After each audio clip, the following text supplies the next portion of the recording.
All right, hello friends. Let's get it started. So last time, we got stuck into this horrendous mistake, and essentially what was happening is that I had the username and password being read from the environment variables, but what was happening is that the link was actually not fully working.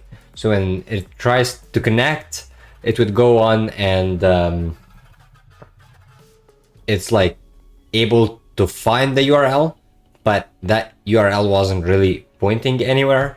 So what we gotta do today is we're actually gonna run Neo4j within Docker, so we can experiment locally without having to deal with like the third-party service, and then we will deal with the third-party service because it gets ephemeral, meaning that if I don't use it for a few days, it actually dies. And that's not what we want. We want it to be running when we're in development and we don't have to deal with like spinning it up. Okay. All right. Also, let me change this to Notion. Again. There you go. Just so we're a bit more, having a bit more space, which is always nice. And here we can close this for now. I hope the font is okay for you guys.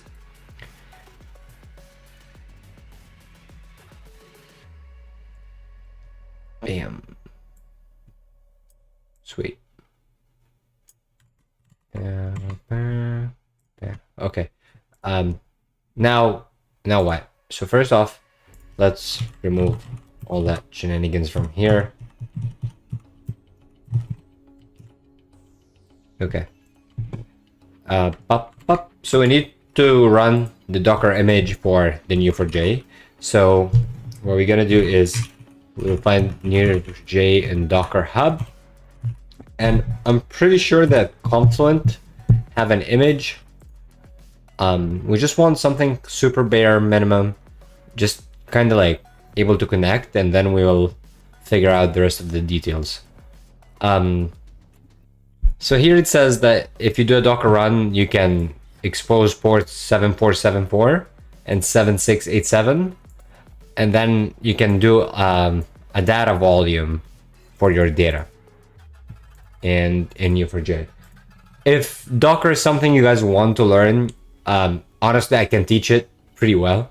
I don't want to like go full mode on Docker because I really want to focus onto the backend aspect, because that's what I'm exploring and that's what I want to explore with you.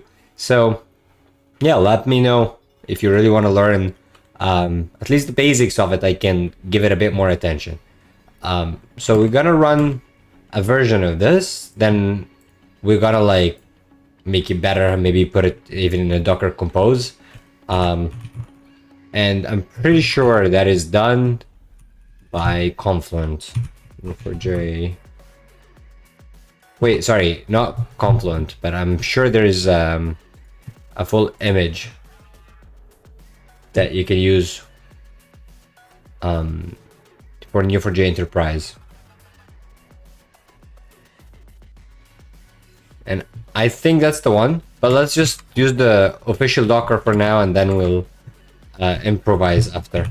So we'll do docker run -it for interactive terminal, and what we want to do is we want to publish 7474 to 7474, and another one for 7687 to 7687, and we're gonna skip the volume for now, and we'll just run Neo4j.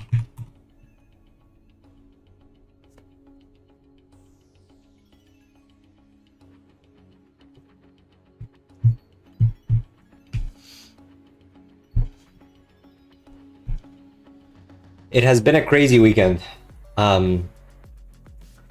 Yeah, like finally the sun came out for a while, like in the past 2 months or so. So I've been like trying to enjoy as much as I can from the sun. Oh, sorry. Yeah. Okay, that's... Oh shit. 1 second, guys. I think that's okay. Yeah, so I've been trying to like enjoy a bit of sun here rather than just like the constant freezing weather. But honestly, it's been a lot of rain, so that's been quite annoying. Anyways, the Docker image has started here, and it says that you can connect to it from localhost 7474. And I'm not even sure if that would be the browser, which it is. So now you just have to connect, right? It might complain about the username and password, and I believe the default is neo4j, neo4j. And if that's not the default password, well, here you go. It asks you to change it. We're gonna go for the most secure password ever, which is password 1. I'm telling you, never use that. But it's local. We can experiment, we can play around. Things should be fine with this password right now. Great, so we have our own database running. So now if I do like a merge and for a user, actually you for a user, and we're gonna set u.name equal to o and b, return u. Bam, it saved it. That's great. But now I have one small problem. If I do that, so essentially turning it off, if you really want to be technical, I did Control C, so I sent an interrupt, and that interrupt have stopped the database or the Docker container. And now if I run it again, we will face two issues. One, the database password will be restarted again, and two, all our data would be gone. So here I started again. Okay, okay. Right, so that's not what you want. The whole idea of database is persistence. So if you're testing locally, what you can do is that you can create a volume, and the way you do that is you would map a directory on your local to the data folder inside the container. And what will happen is like now every time it tries to write to its disk, it's actually writing to that folder. So you can do like local persistence there. And that's essentially what we're gonna do here. So I'll go back. So actually no, maybe inside the Notion backend. I don't really want to package the volume, so I'm gonna create like a directory here, and I'm gonna call it Notion backend data. Okay, so now if I do a Docker run, I just have to add extra few things. So now I'm gonna add the -v, and I will do pwd, so like my current path / Notion backend data, and that's gonna be the /data in there. And they actually pointed this here, right? You see? Here you go. It's similar behavior, really.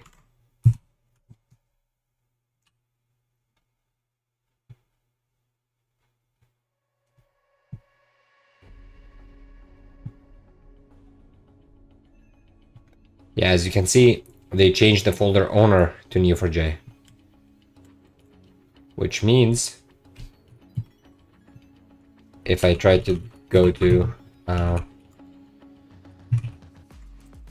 here and I try to look the Notion data,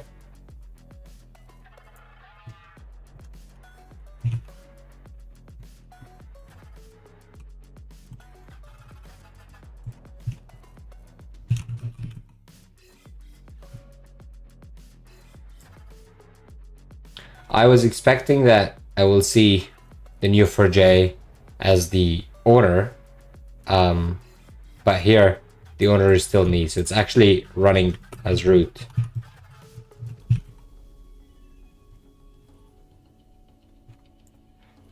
All right, that sounds good. Now, if we go to the browser now and refresh. So we do Neo4j, Neo4j. We change it to password 1. Just to double check, sweet.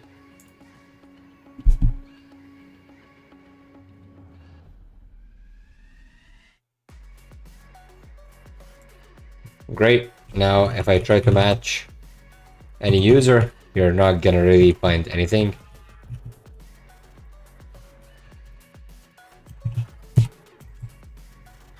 Yeah. So now it's empty. We're gonna do this one more time. Where we're gonna do the merge. Of type user, and we're gonna set the u.name to Bambi, and we try to return you. Great. Okay, so now we've got that user. Now I'm gonna close the database one more time.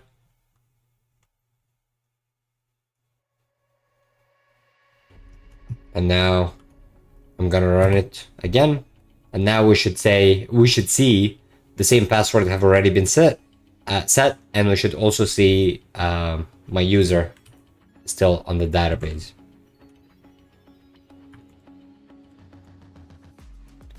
So right after I show you that, right? So here we can actually say match you. Since it's the only node, I don't really need to specify type. You see? So that's all good. All right, but that seems like a tedious workflow. So we want to add it to a Docker Compose file. So this way you can share it with anyone, and anyone can kind of start using the same setup.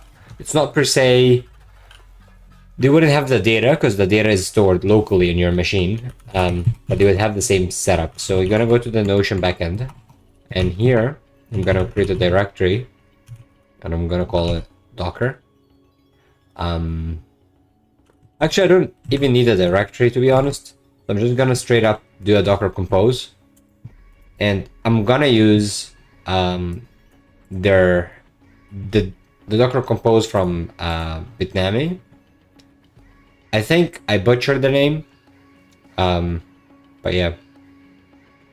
And here, like, you can see there's like more details about why you would use that. If you don't want to use that and you just want to use your own, we can also write our own Docker Compose file, right? It's really not that hard to do.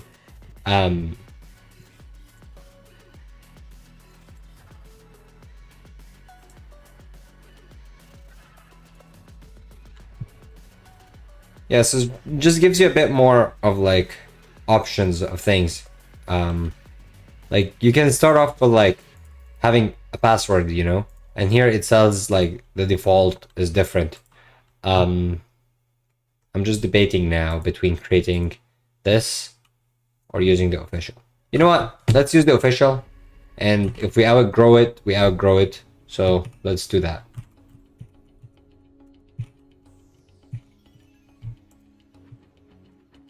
All right, so here I'm gonna create a new file, Docker.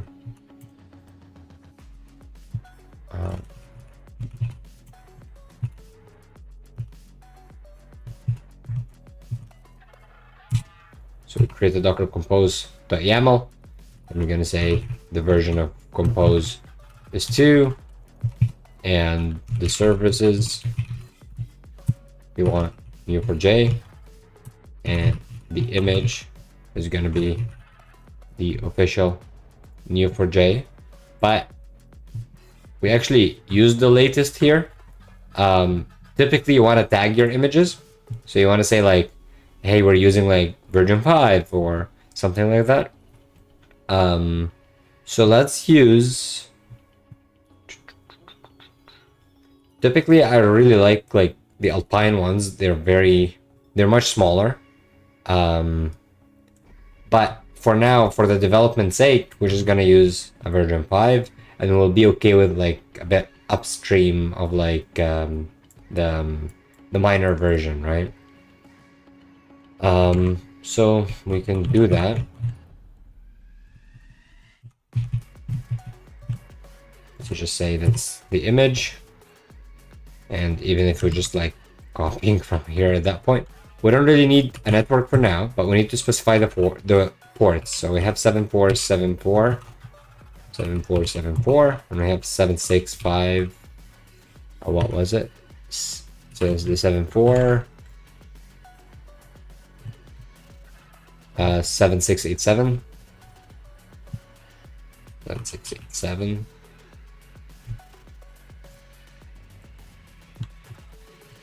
Great, but we need to put these as a string. All right, and of course, the most important aspect now is the volume, and it will be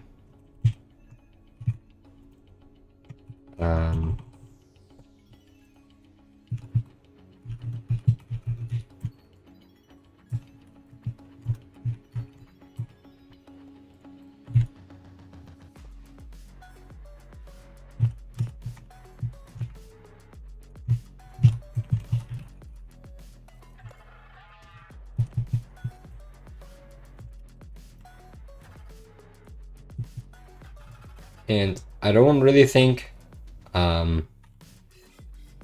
so here I can just do like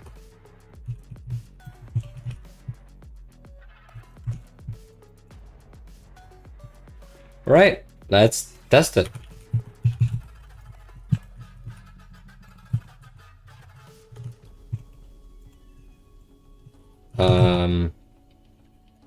We do docker compose dash, I think F. You can specify the docker compose you want. You can say up.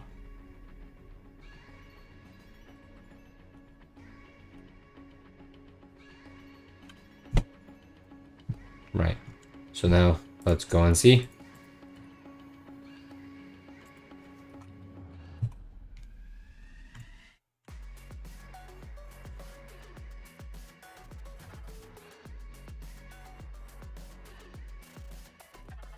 Should be password 1. Okay. So it didn't go through, so it's creating a new one, even though we did the mapping for the volume. Unless I misspelled password 1.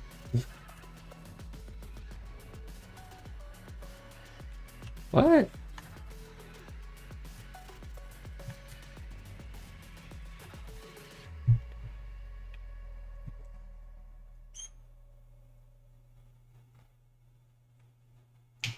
I misspelled password 1. My apologies. All right. So now if we match,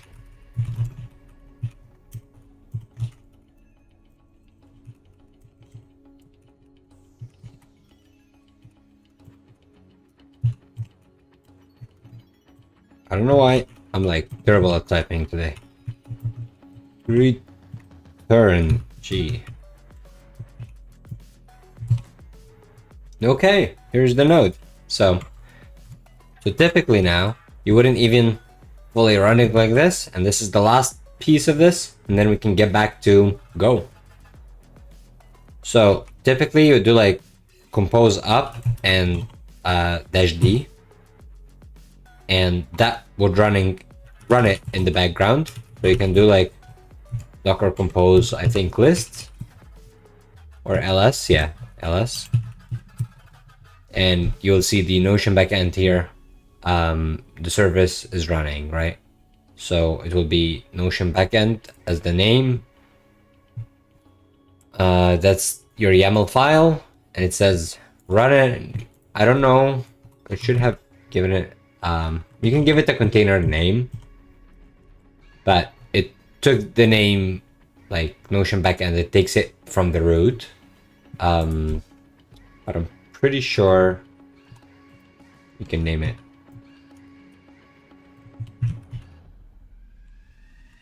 Anyways, it's not a big deal. So let's see.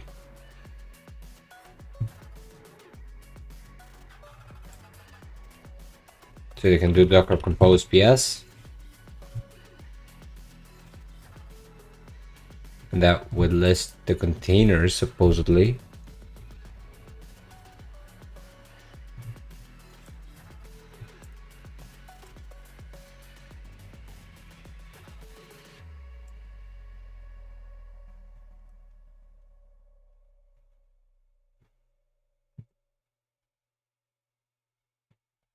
All right, and you can also provide a name for it, the -p here.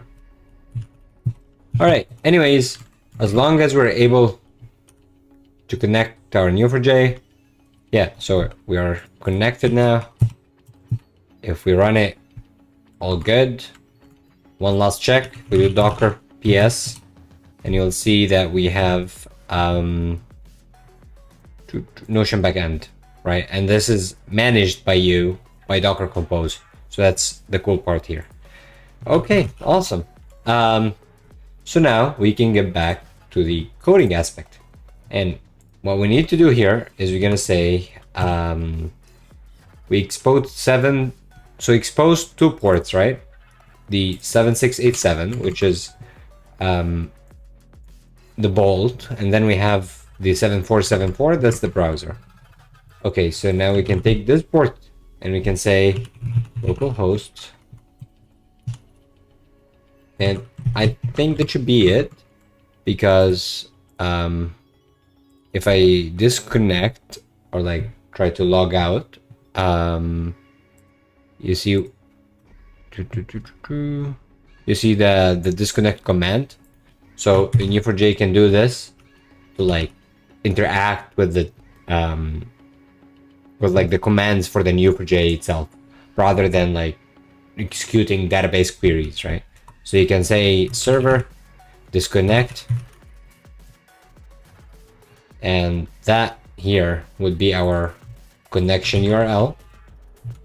So you can say Neo4j host, you can just honestly copy and paste it. Here you go.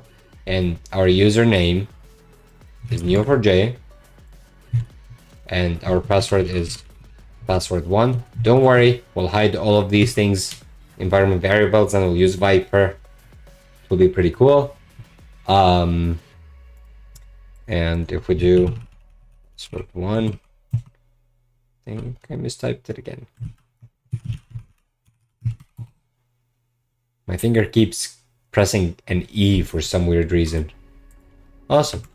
So we have Neo4j here, and now we can get back to what we were testing last time.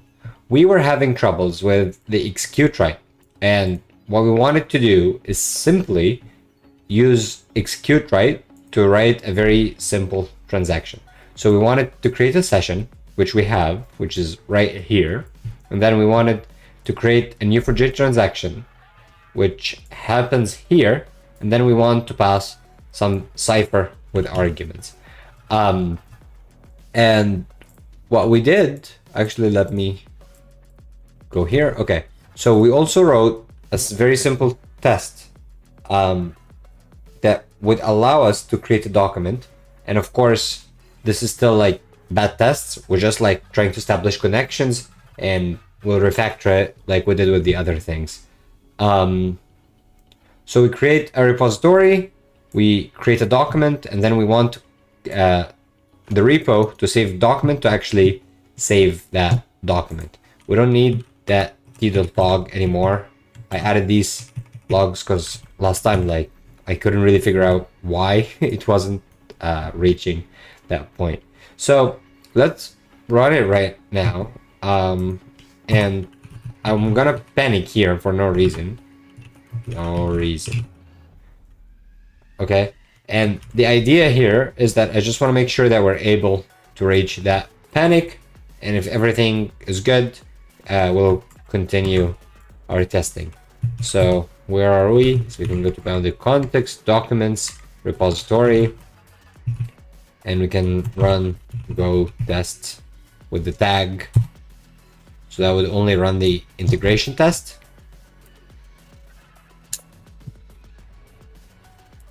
So technically that is running both tests. So what we want to even do,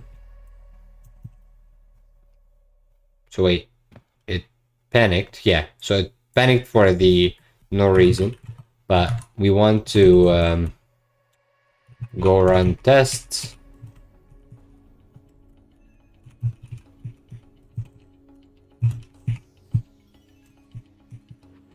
Buddy.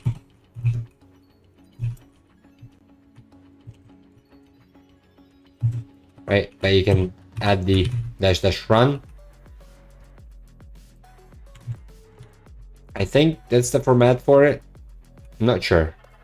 Yeah, that's the format. So this says match like that regular expression. Let me clean my screen completely so I can go over bounds. And here we go. We'll get the panic for no reason. And now we're able to connect. Okay, so I'm gonna create a very simple document inside the database now, and we'll get back to our test to validate it and delete it. Remember, this is an integration test, so you're allowed to talk to your database. This is not just like a unit test where you can fake the components, right? Okay, so now what? I really hope the code is visible, because that would be an absolute bummer if it isn't. Let me see here. I think that's fine. Great. Oh shoot. I'm having a lag. Give me a second.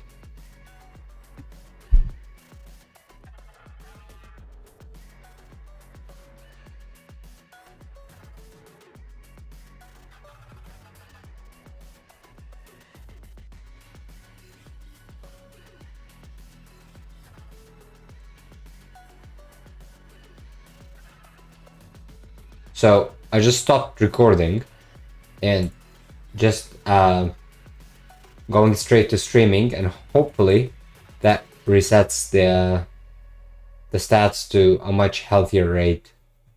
Let me see if YouTube is getting better now.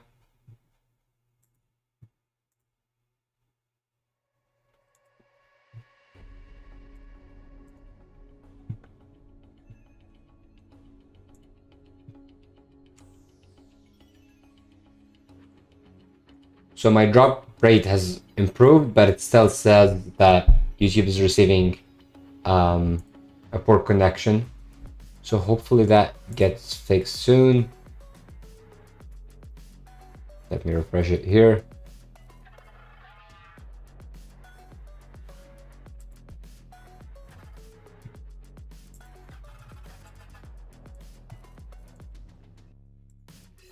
I hope you all are not experiencing buffering right now. I apologize, probably a network issue.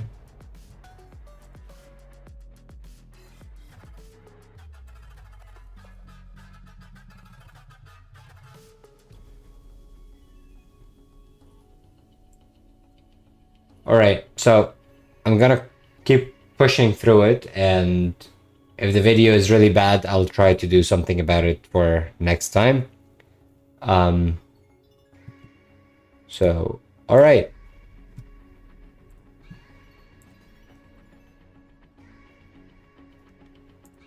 Okay, so we want to create a document here. So you need to write some Cypher.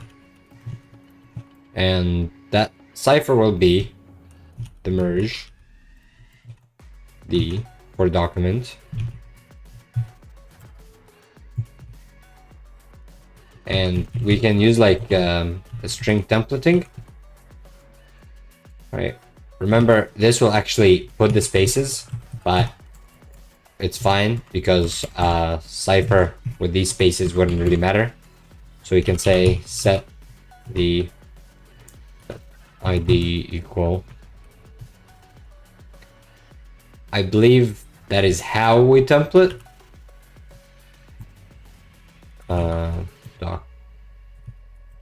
Document ID.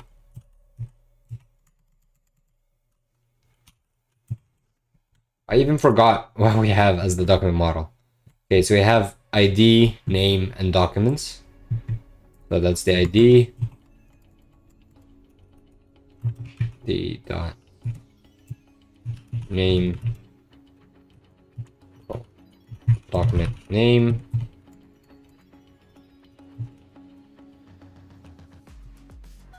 and for the documents, it's a bunch of IDs, right? So the documents equal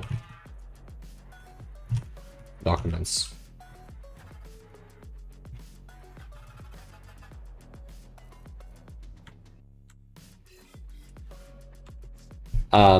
Let's skip the documents part for a second because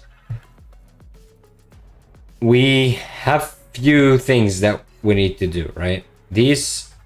So a document will have a bunch of segments, and last stream we've decided that if we have a nested documents, we'll just have it as like a document segment, and then we'll have like a full index for all the documents to optimize like search and such. But we don't need to keep documents nested inside documents for now. What we can do is we're gonna change to a document segment. I think that's what we've decided on. But regardless, let's refactor that. So let's skip the documents. We can always get back and fix the code. All right, so we've got a bunch of Cypher. Now what? So now we're gonna say transaction.run, and it takes a context. So we will say we'll share the same context, and it takes Cypher. So I think that's at least what it takes, and then it also takes a map of a string to any, and here is where you fill in your parameters. So you can say I have one called document ID, and that will be document.id, and you can say document name, and same for documents as well, and that returns an error, doesn't it? Result and error, right? So we can say result an error,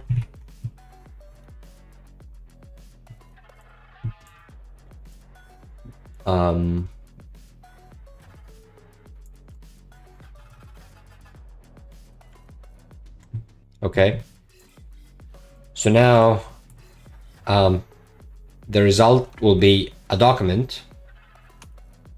So we can say result dot.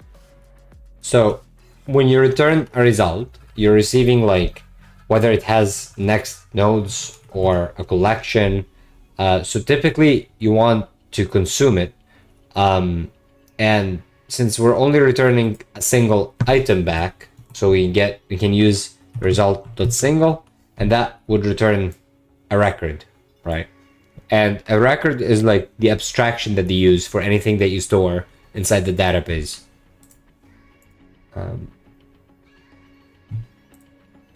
Okay, so first off, if error is not equal to nil, we're gonna return that here. And error, what are we returning from this whole thing? A document and an error. So why is it complaining about?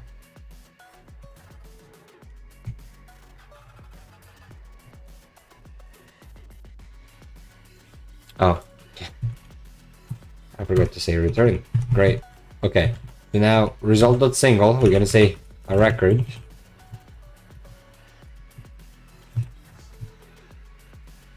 And of course the error result.single. And what does it take? It takes a context as well.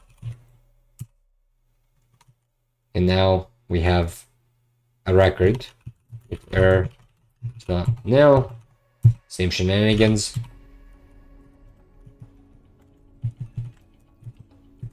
And now let's look into what the record is.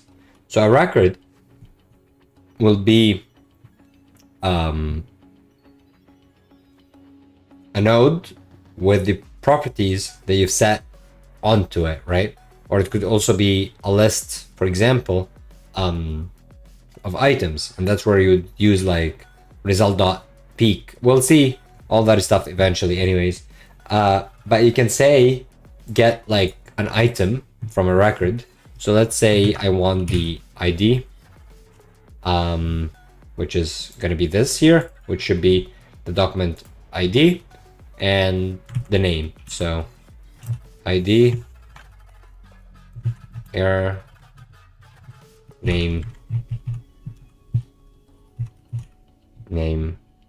awesome. And let's see, cannot assign both to error, right? So the get, if I remember correctly, and we don't need that, you can always go to the documentation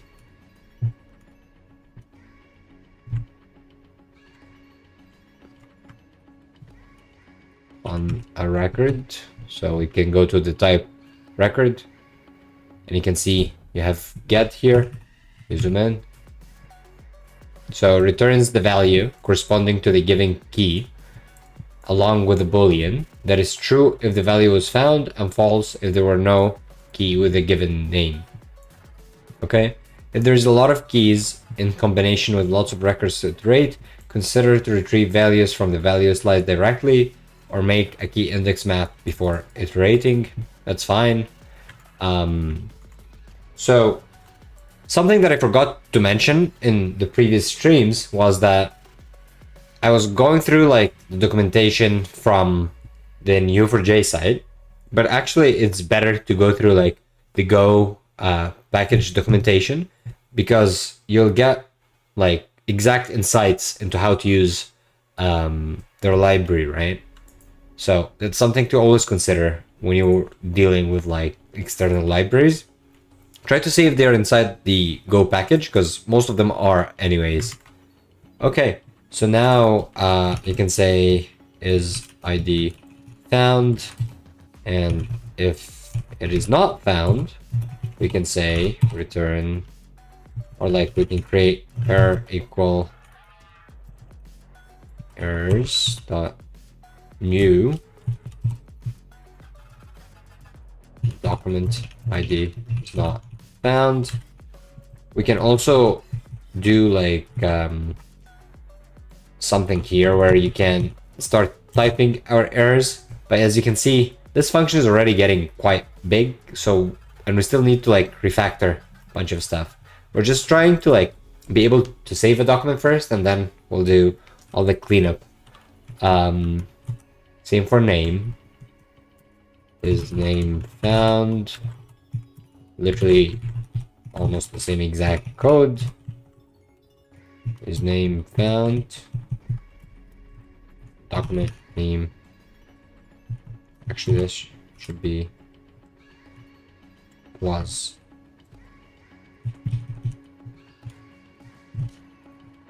Great.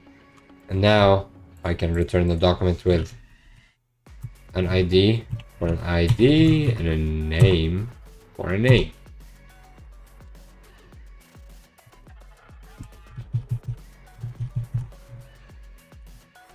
Right, and we need that here.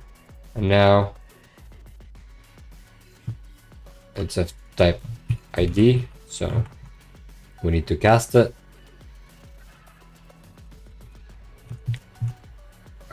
Convert it. We don't cast and go. So this is going to be ID.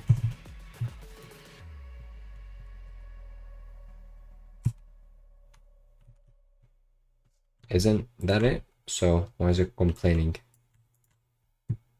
So ID of type string. This is coming from a repository actually.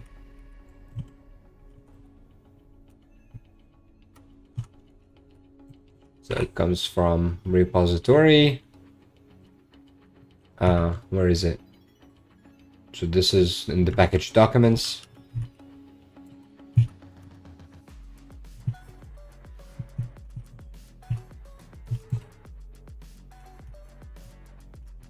And it still complains. Oh, right. So, this is partially true and partially isn't. So get would return any. So we need to ensure that an ID is of the type that we actually want. So you can say,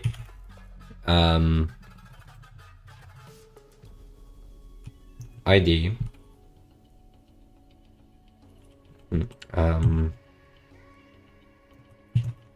is string, and you say ID dot string,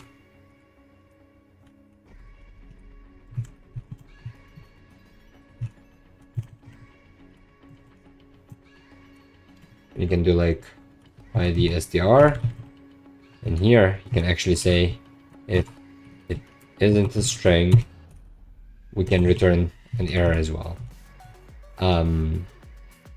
And we can probably combine all of that. But let's just do it one step at a time. Document IT is not a string. And here now, if I go put that ID string, bam, it works. Same thing for the name. I know, guys, it's getting really ugly. We'll fix it. Promise. No, name string is string again.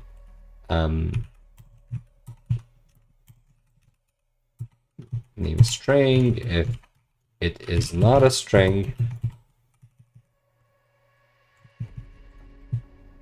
we just say document name is not a string, and here we can return that name string. Okay, and what we can do if error is not nil, return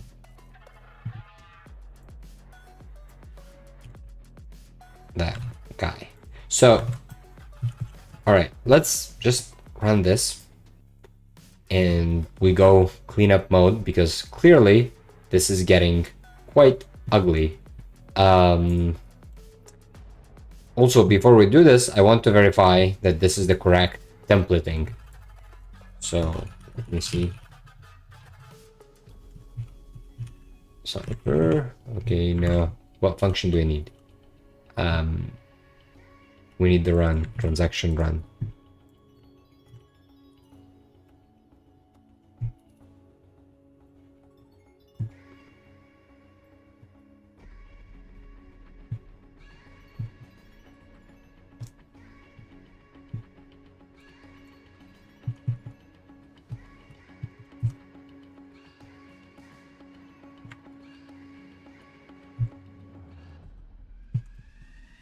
Interesting. It's not finding any run because we're inside the driver, not within the transaction.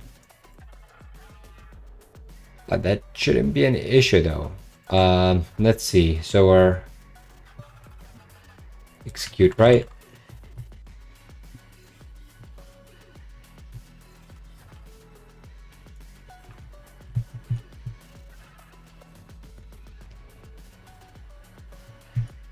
Here's the execute right, and here's an example.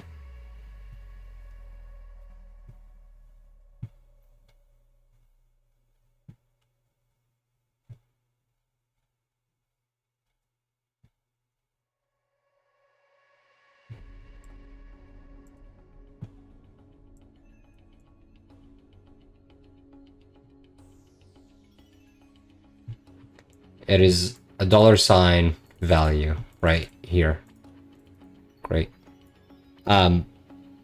If you are confused why I changed the URL and we suddenly found what we found, It's simply because the Go packages are, you can think about it them as like folder structure. So even though you're not referencing a folder, there could be a package within a package. So I just had to go like up a level for the Neo4j driver, like the Neo4j package itself, rather than just like the database package. Anyways, so now I just have to fix these.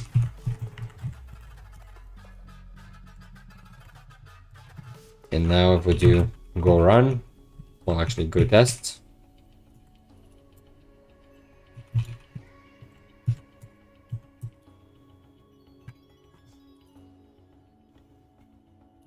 Okay, so here we're getting result contains no more records, right? And this is probably coming from here.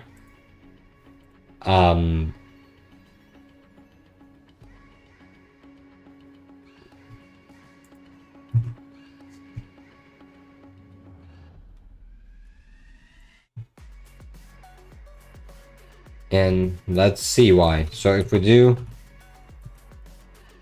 even if we just print line the results,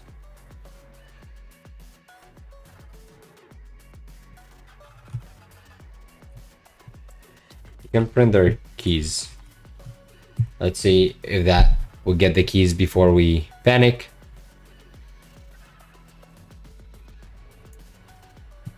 Right, so now it didn't really return anything. Let's go to the database first, check if we have any nodes being created.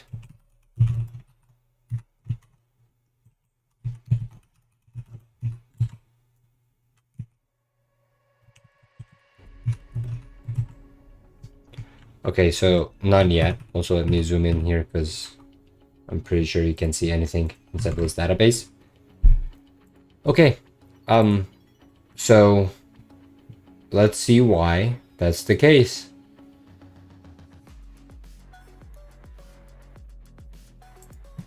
So we're saying merge, and we're gonna set the ID. Yes, but of course we are not return. So we need to return the D, the document that was just created. So now, at least, we're getting a node back, right? And it's failing now that's saying document name is not a string.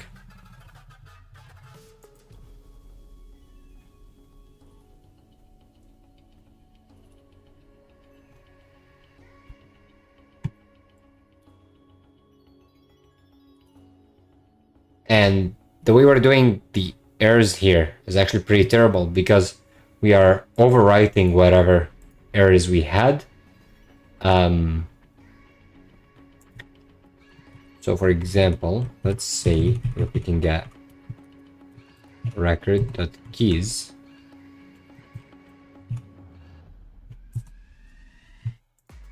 That should give us the correct data.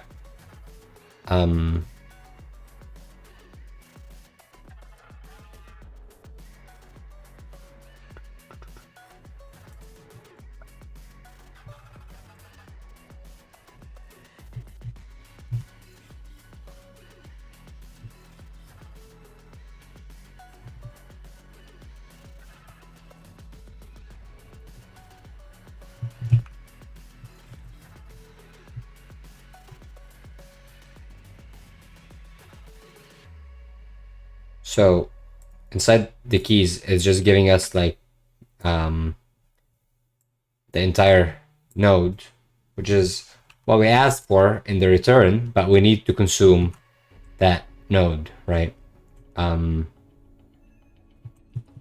the question is it able to get keys from inside the record? So let's say if we can get an ID, and the ID is already a nil, so it's not returning the proper data. So we can say ID name And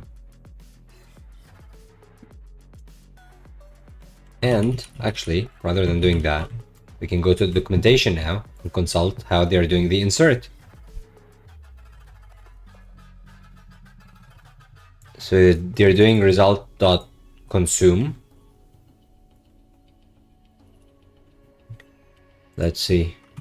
Consume.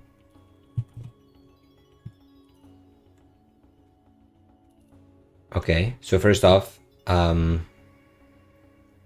it says there is deprecation, so we need to use this one instead. Let's go find that one. Result with context. Great. And we need from the result with context. I don't want to go here. We just need to consume. Can say here result of context dot consume. Scores all remaining records and return the summary information about the statement execution. Okay. What about single? Return the only remaining record from the stream. If none or more than one record is left, an error is returned. The result is fully consumed after this call and its summary is immediately available. Calling consume.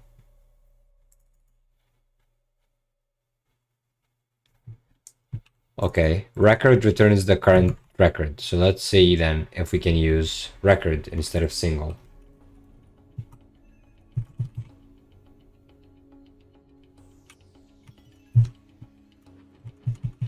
And probably then it doesn't return an error. And we said that we don't want to, let's say, result with context rather than result. Oh, okay. That's the library already takes care of that. We don't have to worry about that. And now, let's see.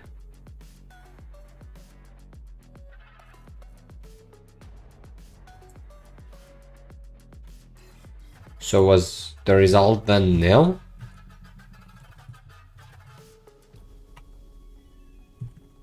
Or we can add a breakpoint.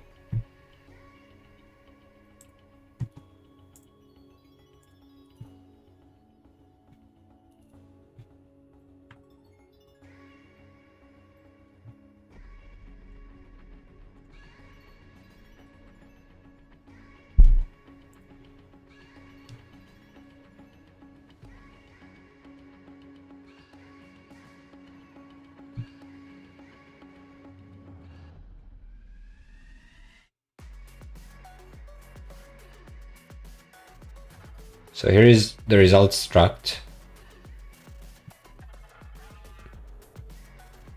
And it is returning nil.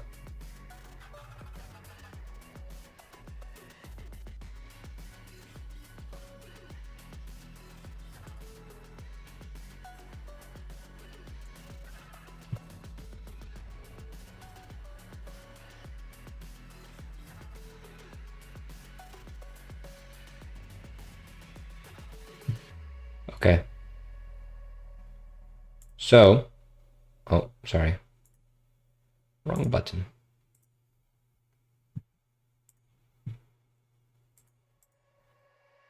All right. So the question is, when we save something, so when we run execute, like when we try to save, does it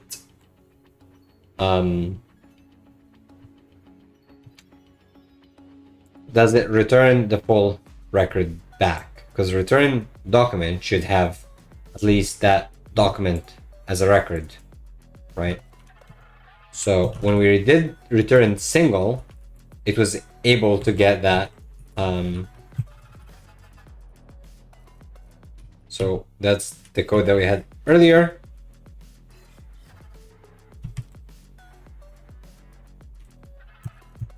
Right, which was able to find a record. So now let's debug this again. Sorry guys, be right back.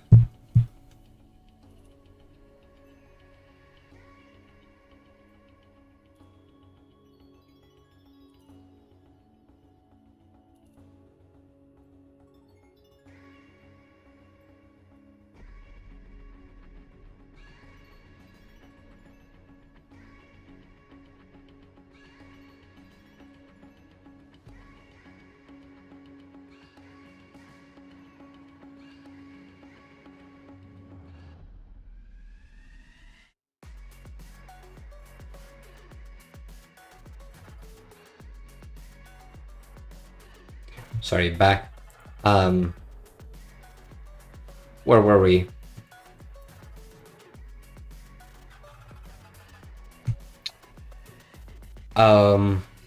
Yeah, we were having troubles with getting the document back. So let's see now.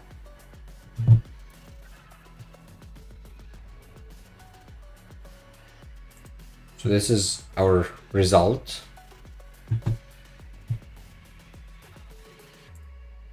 And our record is nil.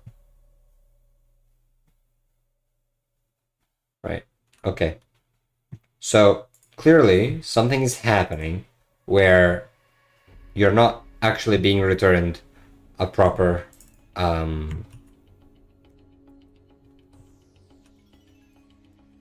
like your node is not actually being returned for you. And document name, that's good. And return.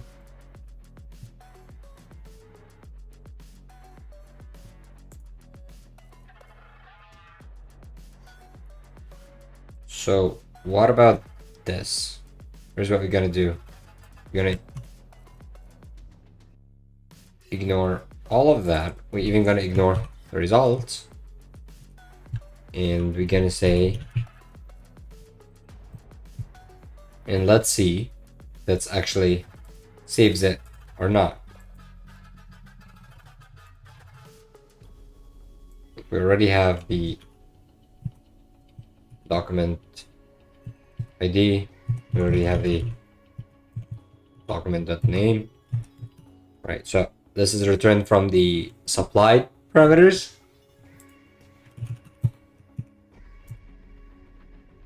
Okay, so now let's go to the database and see. So we have a document type here, and that's the ID.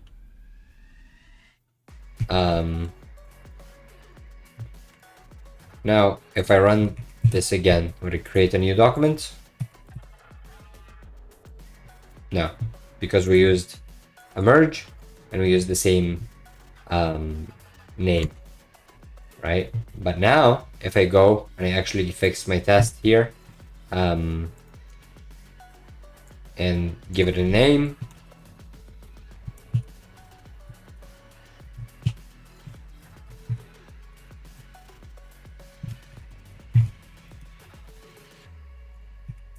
now that should change it. You see my document. Okay, so we're able to save.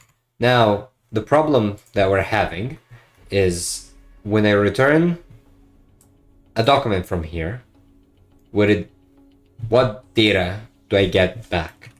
So let's explore the result option object a bit more.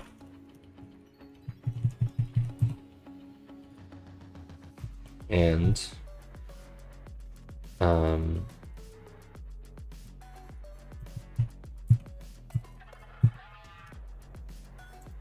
now we can run it as many times as we want. It won't actually overwrite anything, but we should add this breakpoint here. We can add that. Now we have access to the result object, and let's explore it. So as you can see, it doesn't have any records because you didn't get any records officially back. And we've got everything else is false and nulls. So you can see we're not really getting anything back from the result here.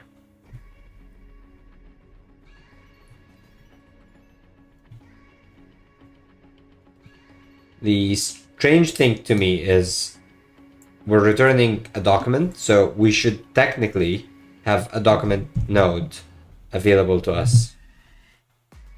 Sorry, be right back. Just keep getting these random calls.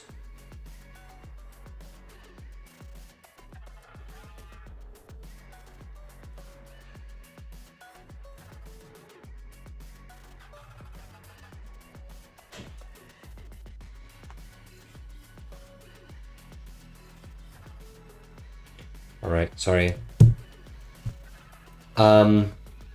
So now we should probably go to the documentation and explore a bit more, right?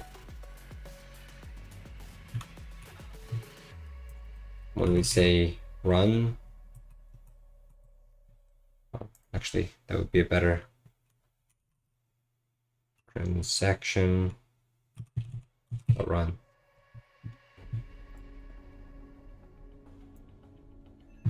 Now let's go explore the result.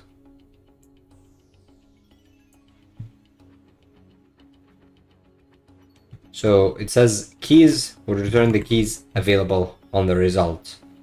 Do we even see any keys?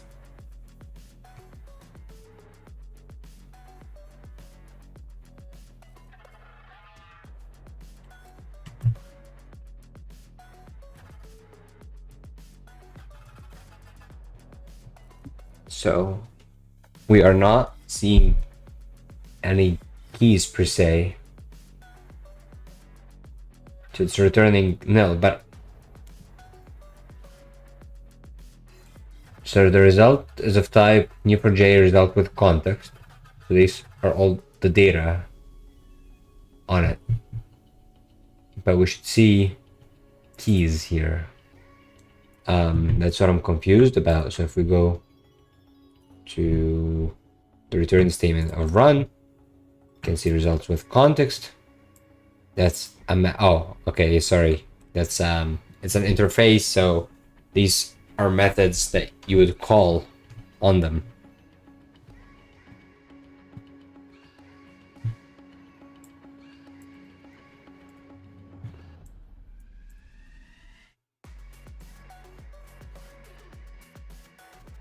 All right, so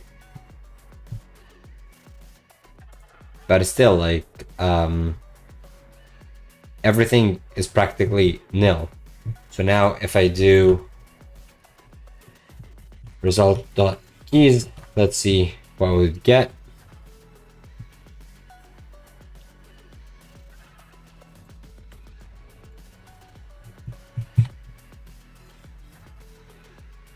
Okay, so we have the key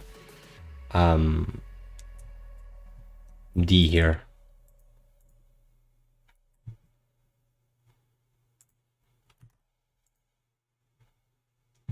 The breakpoint was hijacking the process. Okay, so result.keys. Actually, let me show you guys something cool. If I go here and I run my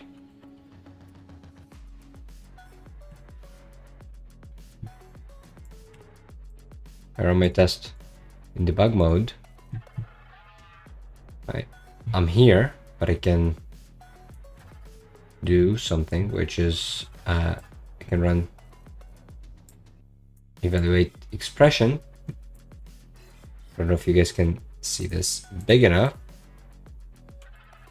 but what I can run is result.keys, for example, and these are the keys that we get, right? So there is that key here, and that key is just D. If I do result.single, and I pass context,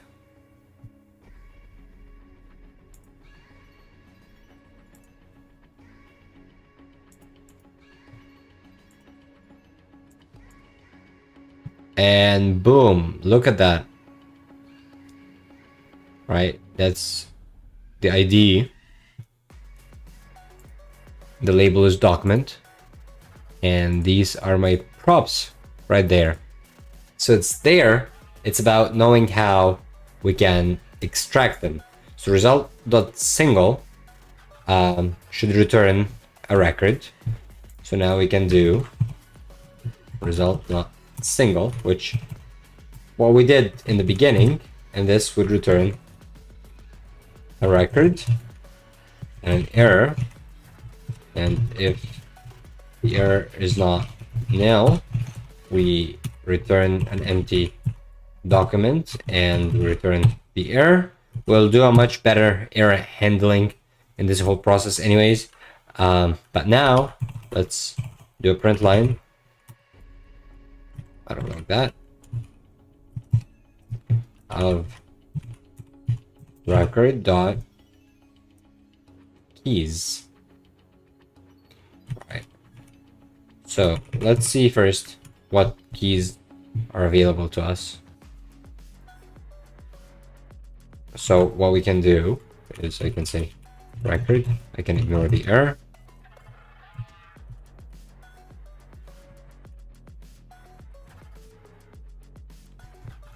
What is it complaining about?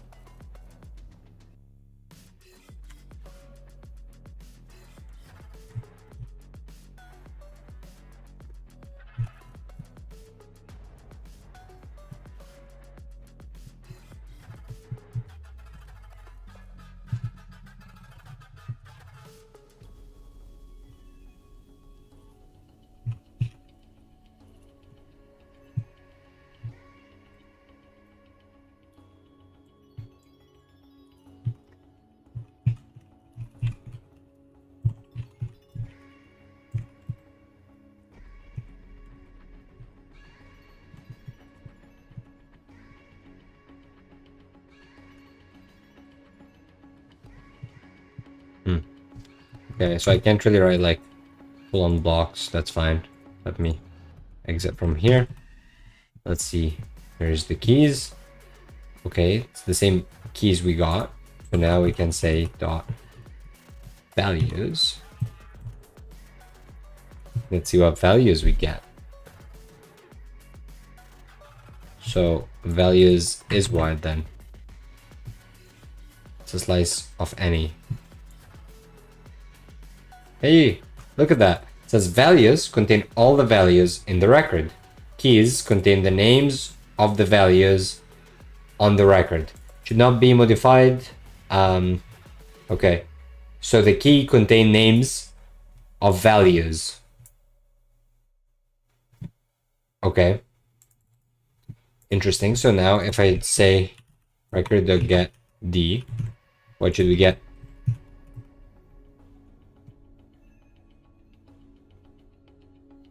So we're getting a map with an ID and a name. Well, actually, yeah, it's a struct that contains a map. So get would return any.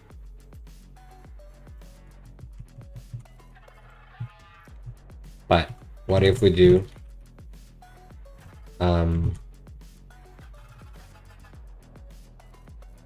okay, so if we do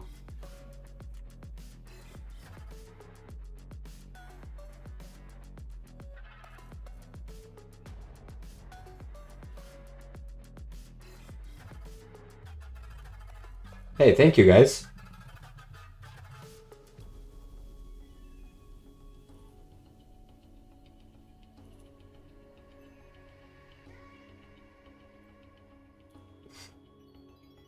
How did I get the evaluate knowledge here? So simply it's just like when you go into the debug, when once you're inside the debugger. So for example, let me rerun this again. So I'm rerunning the debug here. You can have the evaluate expression, but you can also right click and you should have the evaluate expression here. And the shortcut is F8, right? And you can run the evaluation window.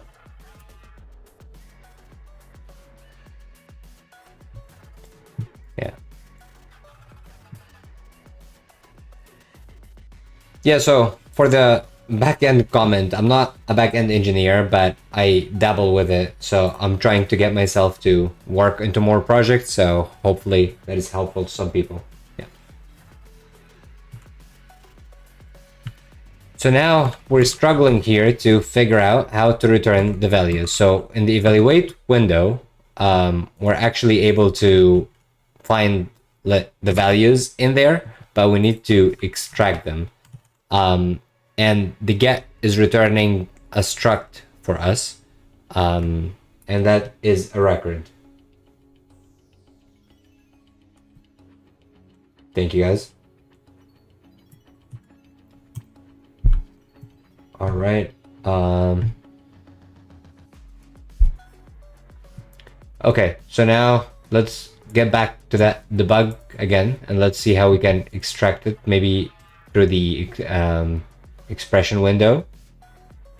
So here we go, evaluate expression. So we have the result.single. We've already stopped here, so we can do the records.get.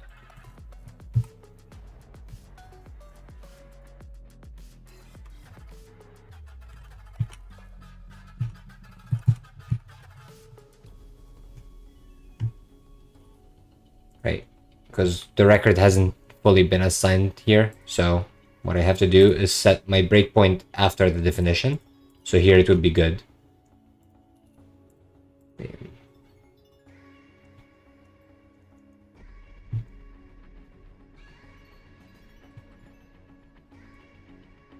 And evaluate. Okay, so that's our record.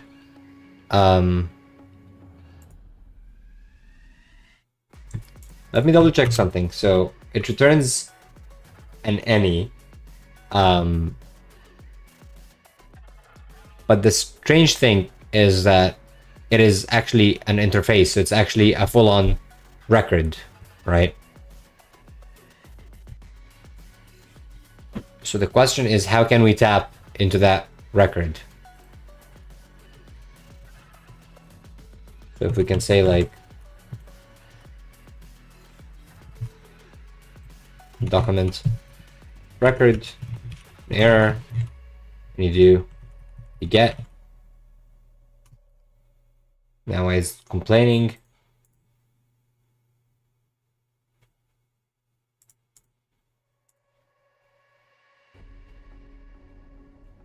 Oh yeah, we already spoke about that. Is found, right? If it isn't found, we can do something. We'll get back to that. But now we have a document record, right? Which is of type any. So we have to figure out how we can tap into that guy.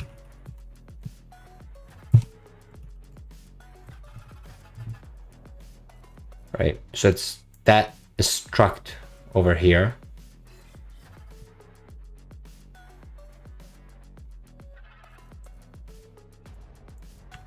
So it would be great again that we get back to the documentation here and we look into the get function. So record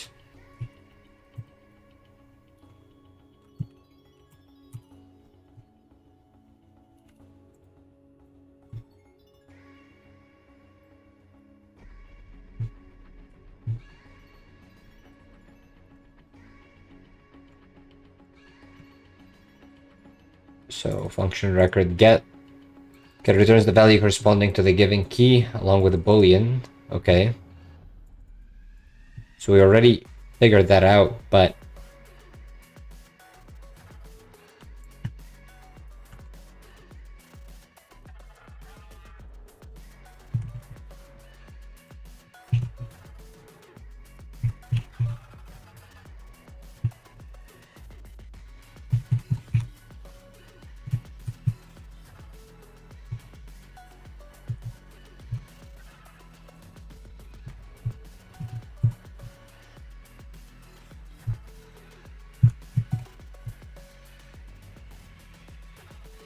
right? So we can't cast it as a document.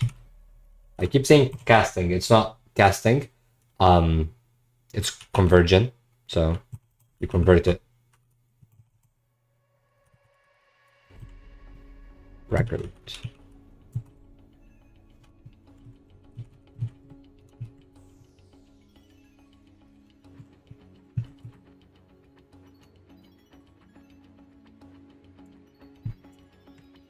Right. Time to consult this thing right here.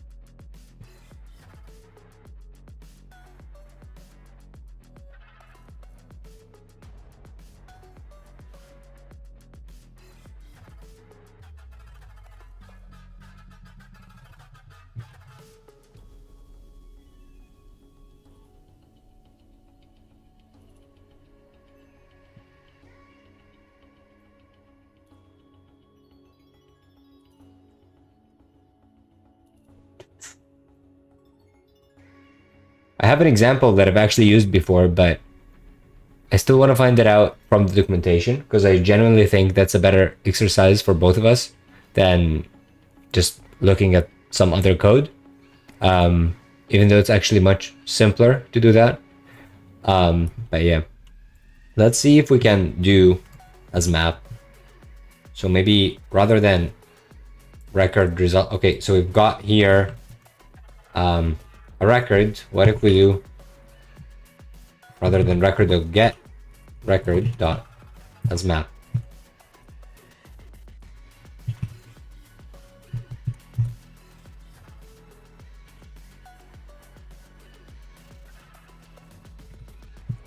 And here we can remove all of that.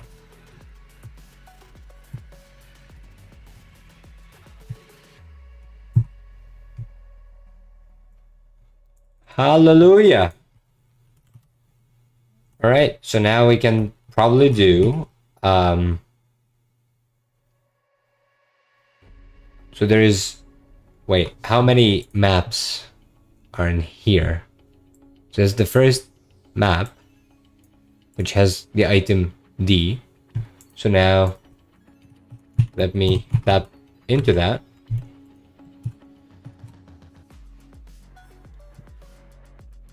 So we get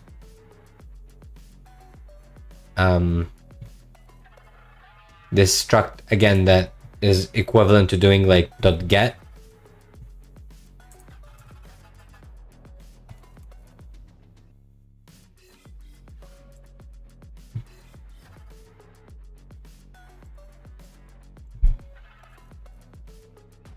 Okay. The thing is, I'm struggling to understand what's the type of that struct is because all what we need, the data, is right here. So if the data is right here, what type conversion do we need to do in order to be able to access that map? Right?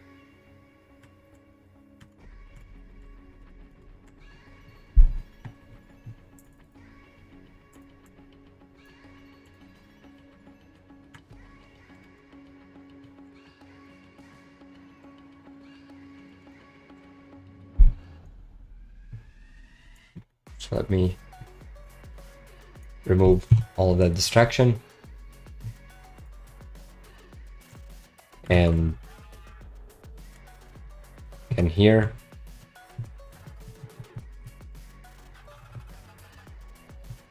for the keys, no, values, record dot,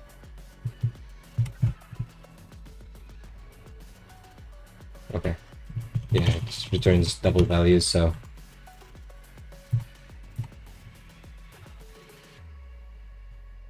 that's the keys, and that's the value.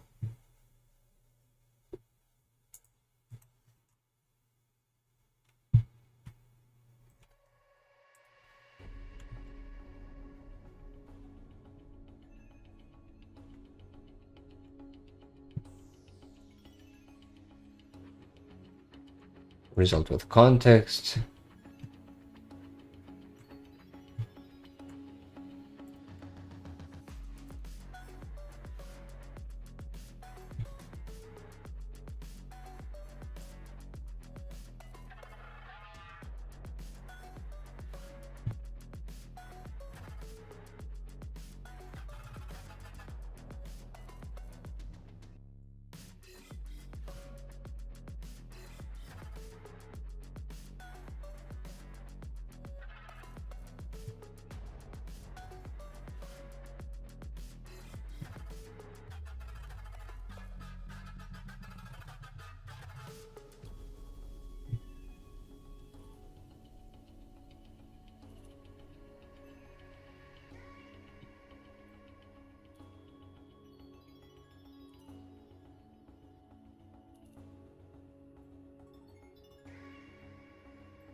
All right, maybe I should just peek into how I've done it before.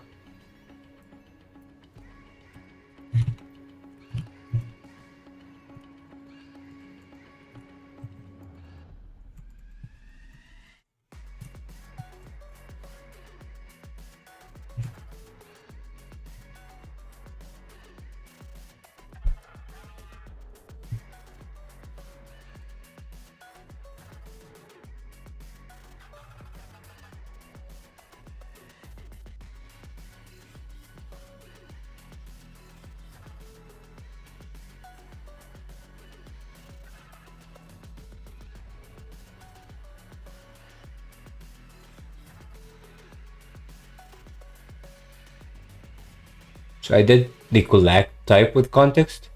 Okay, let's see if we had a single. So single type with context. Right, so we get the result and then single t with context, and I cast it to the type that I want. Okay, let's try that. So if I go back here, results,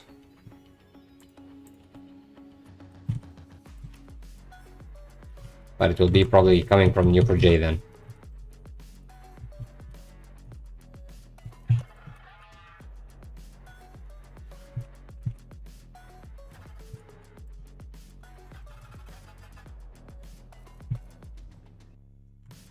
Is that how we used it? Single t with context.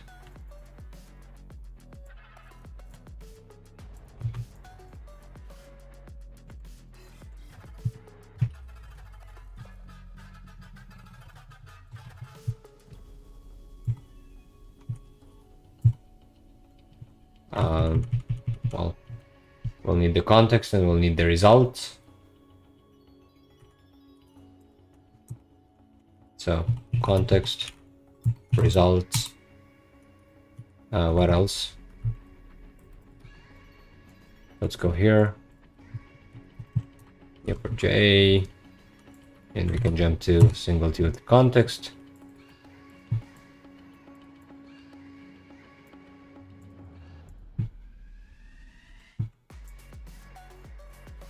Okay. So it takes a context, a result, a mapper, and would return that. So here we just need to say, here's our mapper function. We can ignore all that for now. And now we have access to the record, and here we can say print line record dot values, and we can return nil and nil for now. Well, we can't really return nil for the document because we need a concrete document, so an empty would just do it, and we can ignore the record. Have to change the error like that, and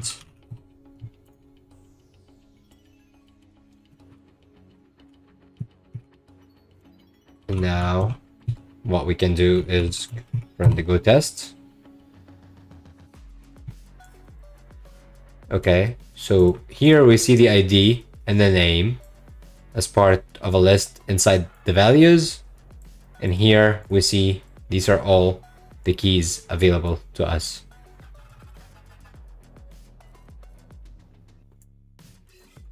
Okay, so these are the values. Let's say keys D. Okay, so if we do record.get D,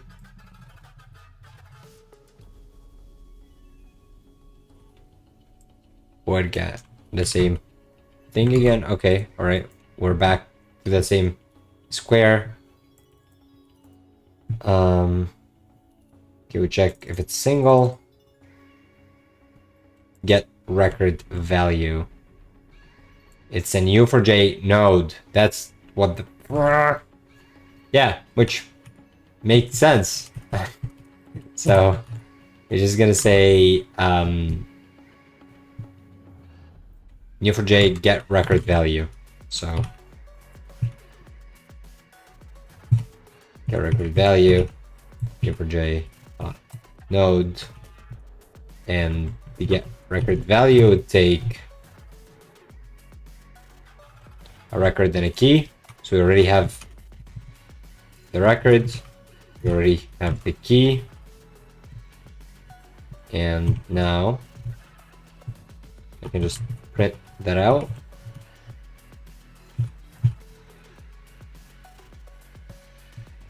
Okay, so that's now a Neo4j node. Okay, we can say node error. Well, let's ignore the error for now. And we can say node.props. And let's see why that is complaining. It returns it returns the node, boolean, and an error. So it returns 3 things. And now we have access to the props, which is this freaking map right here, which we can also say ID and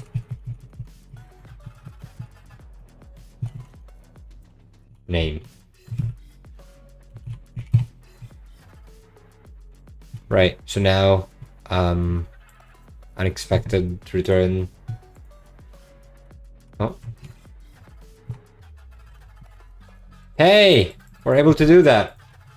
Okay, so here we consumed the document. So now let's quickly kind of like try to recap what steps have got us to where we are, and then we're gonna refactor it, but probably next time because I'll have to drop soon.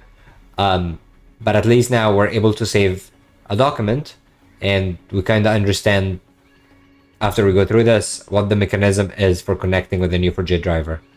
So right now we've been kind of like struggling with the Neo4j driver, and it's not because it's bad, it's just because it's unfamiliar territory, and that's fine. So typically you want to experiment and learn your drivers first, for example, and then you go and you apply them to the problem that you're facing. Okay, so we started off by creating our URI, username and password. We did a simple validation for the username and password that they are available, because we were doing them from environment variables. Then we started by creating a Neo4j driver with context, and here you pass your URI, and then you say your authentication mechanism, and we used basic auth. And then we check for error, and then we establish a context. Next time, by the way, we'll talk a bit more about the context, because you don't want a global context kind of like that, but that's we're just adding it here for now. And then we started a session, so you ask the driver for a new session, and you use that session to execute write. So we say Neo4j execute write, and we pass the context, and we pass the session to it, and then we pass a callback, if you will, and that callback would return a document for us and an error if there is any. Then we wrote our Cypher query, It's a very simple query. So we're saying merge a document and set that ID, and we use the $sign variable name for like parameterizing your document, your Cypher query, I meant. And then you say transaction.run, and you pass the same context, you pass your Cypher, and then you pass a map, and that map would take whatever variable names that you put into your Cypher here, and it will map them for you. And then you check for error.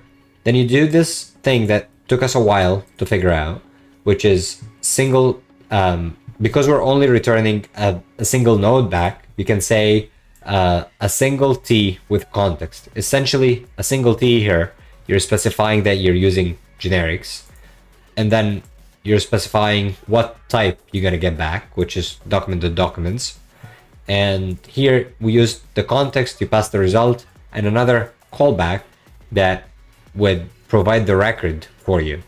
Once you have a record, you can use the get record value, and that is how you're gonna tap into that structure that was being returned to us. That was a node, but we just didn't know that it was a node.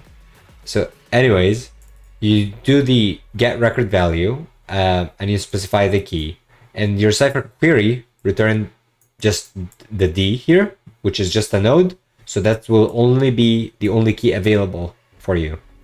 Once you have that, you have access to the node. So the label, which is a document, is available for you, and the props, which is the properties on the node, which in our case is an ID and a name in a form of a map. And then we can return the document, right? And of course, to return the proper document here, you need to cast these into strings and to pass him there, right? And that's what we'll do next time. But at least we're able to get our head with like the driver. And by the way, even though this was long and we kind of like struggled a bit with figuring out the correct calls, that's really the main things that we need to know about the driver to be able to work with collections, to be able to work with anything that we want to do. Because it kind of follow a similar pattern. Like now you're able to execute some Cypher, get something back, you're able to operate on it. That's it. The rest of the episodes will probably just going to be focused onto the problem that we're trying to solve, which is building the backend. Anyways, I'll see you guys later, and thank you for joining. Thank you for people who left some nice comments. I appreciate it, and I hope to see you next time.